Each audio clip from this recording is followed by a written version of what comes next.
When you are bargaining, you are at a psychological advantage.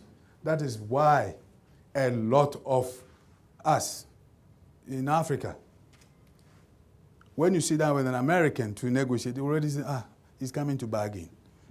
When you are going to bargain, your mindset is different because you are going to beg. But once you've done your homework, you know what you have, what you want. Believe you me, you can look the person straight in the eye and say, no, this deal is not good for me, and walk away. We are not doing that in most cases. We are begging, bargaining.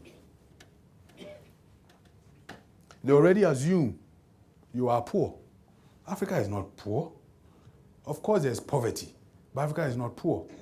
Some of the largest companies in the world listed in Canada, the resources are from Africa. South Africa, Ghana, Nigeria, you name it. So how can you say you are poor? Yes, there's poverty, which has been created by us. It's because they are not involving you in the discussions. They go out there and then they bargain because you are not involved. They don't do their homework because you are not involved. So even what they have, they don't know the value. This is what has been happening. The short-term demands of business is also hampering these initiatives. Profit, year 1, year 2. I've always maintained that unless these shackles of yourselves in finance is broken, I know I'm in the Treasury and I'm going to say this, it's going to be a challenge. The research will tell you that it's a conflict of interest. And government needs to be bold enough and say, okay, come out. How do you expect Mr. Nene to balance the books and also help to create jobs? How? He's supposed to cut, chisel. Don't spend more. Collect, but don't spend.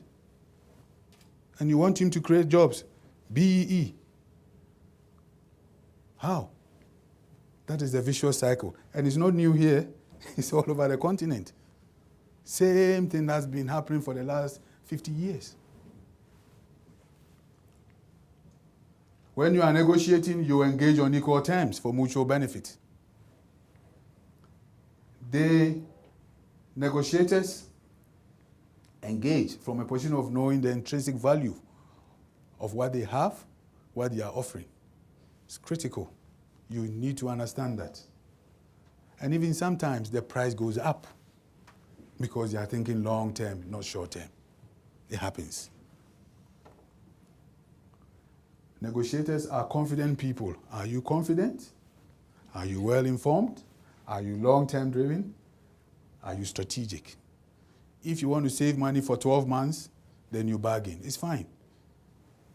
Do the buying, not strategic sourcing, because strategic sourcing is strategic. During negotiations, price is not the most important. It is about the potential value that is going to be created. Your office should be focusing more on the value that is going to create for society long term. It is critical because once that mindset is there, believe you me, the jobs will start rolling in. And Minister Nene will collect more money, taxes, for development to feed it. If you start price chiseling, then the fiscus is going to suffer.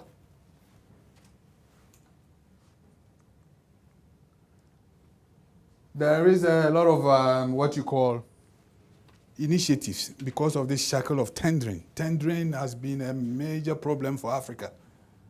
It's been an absolute nightmare.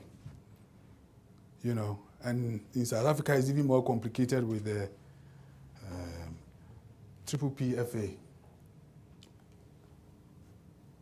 We've got to find a way of changing the mindset, you know, for industrialization.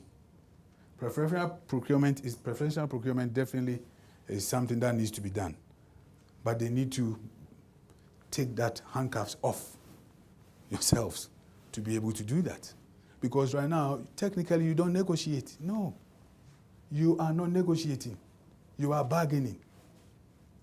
for short-term benefit, and it's not helping. Audio Jungle.